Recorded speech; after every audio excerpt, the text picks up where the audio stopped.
నమస్తే అండి. నేను బాగున్నాను. మీరు బాగున్నారా? ఈరోజు నేను జీరా రైస్ ఎలా చేసుకోవాలో చూపిస్తాను నా స్టైల్‌లో అండి. చాలా ఈజీగా, సింపుల్‌గా, చాలా టేస్టీగా చేసుకోవచ్చు. దీనికోసం నేను ఒక చిన్న సైజు ఉల్లిపాయ తీసి దాన్ని స్లిట్ చేసుకున్నానండి. 3 పచ్చిమిరపకాయలు కూడా నేను స్లిట్ చేసుకున్నాను. నార్మల్‌గా జీరా రైస్‌లో ఆనియన్ వేసుకోరు. కానీ నాకు అది సగం వేగిన ఆనియన్ టేస్టు ఒక కరకరలాడుతూ క్రంచీనెస్ నాకు నచ్చుతుందండి. అందుకు నేను ఆనియన్స్ వేసుకుంటాను.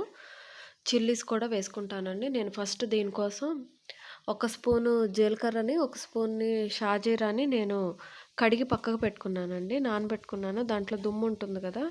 అది కడుక్కోవటం కోసం నానబెట్టి పక్కకు పెట్టుకున్నాను. తర్వాత రైస్ కూడా నేను ఫస్టే ఆహ్, వండేసుకొని పక్కకు పెట్టుకున్నాను. రైస్ గనక మనం వండుకునేటప్పుడు ఉప్పు వేసుకొని వండుకోవటం మర్చిపోతే గనక, రైస్‌ని మనం ఆరబెట్టుకున్నప్పుడు మనం పులిహోరకి ఆరిన అన్నంలో రైస్‌లో ఉప్పు ఎలా కలుపుకుంటామో, దీంట్లో కూడా ఉప్పు అలా కలుపుకుంటే సరిపోతుందండి. కంగారు పడాల్సిన అవసరం లేదు. ఒకవేళ మనం ఉప్పు వేసి అన్నం ఉడికించుకోవటం గనక మర్చిపోతే గనక కంగారు పడాల్సిన అవసరం లేదు.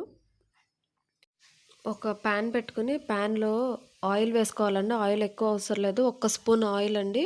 ఎందుకంటే మనం జీరా రైస్‌ని గీలో చేస్తాం కాబట్టి ఒట్టి గీలో మనం చేస్తే గనక గీ మాడిపోయి ఆ మాడిన స్మెల్ రాకుండా ఉండటం కోసం మనం ఒక స్పూన్ ఆయిల్ వేస్తాము. ఒక ఫుల్ 2 స్పూన్స్ నేను గీ వేసుకున్నాను. దానికి ఒక 1 స్పూన్ ఆయిల్ వేసుకున్నానండి. ఈ 2 కాగాక కడిగి పెట్టుకున్న జీలకర్రని నేను వడగట్టుకొని ఆయిల్‌లో వేసేసానండి. ఆ జీలకర్ర ఒక 1 మినిట్ ఫుల్‌గా వేగాలి. వేగాక ఆహ్, నేను కట్ చేసి పెట్టుకున్న ఆనియన్, పచ్చిమిరపకాయ వేసి కచ్చా పచ్చాగా వేయించుకోవాలండి. కచ్చా పచ్చాగా చాలు. ఆనియన్ మొత్తం కుక్ అయ్యే వరకు వేయించుకోవాల్సిన అవసరం లేదు. ఆనియన్ కచ్చా పచ్చాగా వేగినాక మనం రైస్ వండుకొని, రైస్ ఆరబెట్టుకున్నాకే మనం జీరా రైస్‌కి వాడుకోవాలి. లేకపోతే గనక వేడి వేడిది మనం జీరా రైస్‌కి యూజ్ చేస్తే గనక మళ్ళీ దీంట్లో మనం వేసి వేయించడం వల్ల రైస్ విరిగిపోతాయండి. అందుకని మనం కొంచెం అది ఆరబెట్టుకుంటే బావుంటుంది. రైస్‌కి సరిపడా ఉప్పుని నేను రైస్ ఆరబెట్టుకుంటున్నప్పుడు రైస్‌లో నేను కలుపుకున్నానండి. అలాగే ఈ ఆనియన్స్‌కి, పచ్చిమిరపకాయలకి మాత్రమే నేను లైట్‌గా ఉప్పు బాండీలో వేశాను. వీటికి అన్ మనం ఆనియన్ తింటున్నప్పుడు మనకి సప్పగా టేస్ట్ లేకుండా ఉండటం కోసం ఆనియన్స్ వరకే మాత్రమే నేను పావు టీ స్పూన్ కూడా వేయలేదండి. చాలా చిటికెడంత ఉప్పు వేశాను.